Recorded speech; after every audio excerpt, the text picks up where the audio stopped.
Bé, ha sigut una situació poc habitual, que en meitat d'uns play-off ens trobem amb quasi bé 20 dies sense competició i hem procurat mantenir el to competitiu, l'agressivitat, sense poder fer partits de cap de les maneres per les limitacions actuals que hi ha. El tema Covid ens limita molt i bé, entrenar, fer una planificació d'una cosa no habitual, doncs procurar menjar-te el cap per fer-ho el millor possible i demà serà una mica la prova. Per altra banda, a l'altre cantó doncs tindrem un equip que ve de guanyar, de competir, d'estar amb la bona excusa per mantenir aquest nivell competitiu i alhora, diguem, dins d'una dinàmica normal. Els que no l'hem tingut hem sigut nosaltres.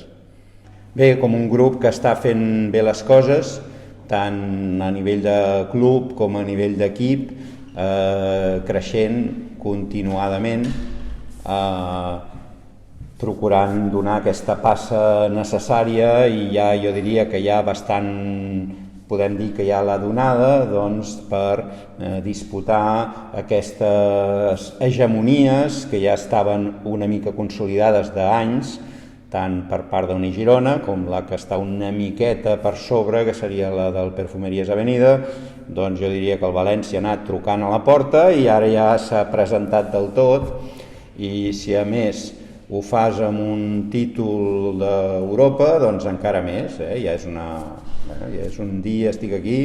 ja dic, fent les coses molt bé, ben entrenades i entenc que ben dirigides a nivell de club. Cada passa que donen dona sensació de ben pensada, moltes coses d'estructura. Quan veus a l'equip tècnic doncs tanta gent preparada o escoltes tot el tema d'organització, doncs bé, passes de club en la bona direcció. Bé, en principi, evidentment, una persona que és la que reboteja més, la que té aquesta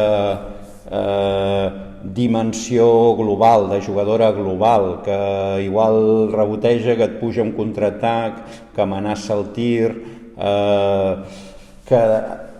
a més és com a mi m'agrada jugar, doncs evidentment que és un cop dur. Ara mateix és un cop assimilat, en el sentit de que ja no és una cosa recent, però és una presència. A mi m'agrada queixar-me el menys possible, perquè no m'agrada que aquest missatge vagi fora i retorni a dins de l'equip des de fora, que l'entrenador està dient, com si et preparessis el camí per coses dolentes. Llavors és una cosa que ha passat, i ho hem intentat compensar de la millor manera possible. Hem incorporat una professional més, no el que seria més lògic, que seria a la posició de 4,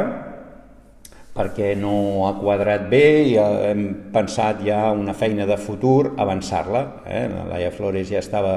signant amb nosaltres de cara a l'any que ve i ho avancem i diguem que empenyem a la Sònia Bàsic una mica el que seria fer de 3, però també fent el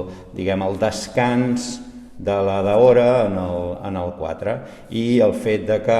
la Laia i la Laia Palau i la Chelsea Gray han demostrat que poden jugar juntes, doncs que ho puguin fer sense haver d'estar-te allà ja pensant en quin moment enceca una de les dues, perquè no sé com faré el relleu. Doncs mira, aquest paper ve a fer la Laia Flores. Bé, ens fa un favor molt gran, com parlava amb ella, quan un jugador professional dona una passa d'aquest nivell, de dir vaig ara a un nivell Uni Girona, és igual, a un nivell Salamanca, a un nivell València, segur que és molt millor per ella, molt més fàcil per ella dir amb tota una pretemporada per endavant i a escriure la teva pàgina començant per on toca, diguem, no? I no, aquí toca venir a un equip que està ja rodat, amb un rol on ja hi ha dues jugadores molt importants, que en principi si comencés de 0 seria amb una menys d'aquestes, i bàsicament ve a col·laborar, a agafar ràpid els automatismes nostres, sapiguent que té un marge d'errada i que ve per una col·laboració puntual que s'ha donat una circumstància. Bé, és una magnífica cosa per nosaltres, per altra banda serà la tercera vegada ja, hi ha un període d'adaptació, per nosaltres ens hem acostumat a jugar sense mirar cap a dalt i sense estar pendent del que es respira en el teu pavelló. Jo normalment demano molt poques coses, procuro demanar molt poques coses, però aquesta vegada sí que vull demanar una cosa a la nostra afició, i és que coneguin el València. Que coneguin el València vol dir que la seva principal virtut és la defensa, l'agressivitat, l'estudi del rival, i que moltes vegades, sense voler-ho, arribarem a 16 segons de possessió, 17, 18, ja ni manquen 6, ni manquen 5, i és molt important per nosaltres conèixer-ho, la part interna nostra, i gestionar-ho sense estrès. Per tant, el nostre públic que sàpiga que de moltes de les possessions en atac que jugarem, sense voler-ho, sense que nosaltres juguem llarg expressament, la molt bona defensa del rival ens portarà a estar amb 5 segons, amb 4 segons, i que ho hem de portar el més bé possible, el més tranquil possible.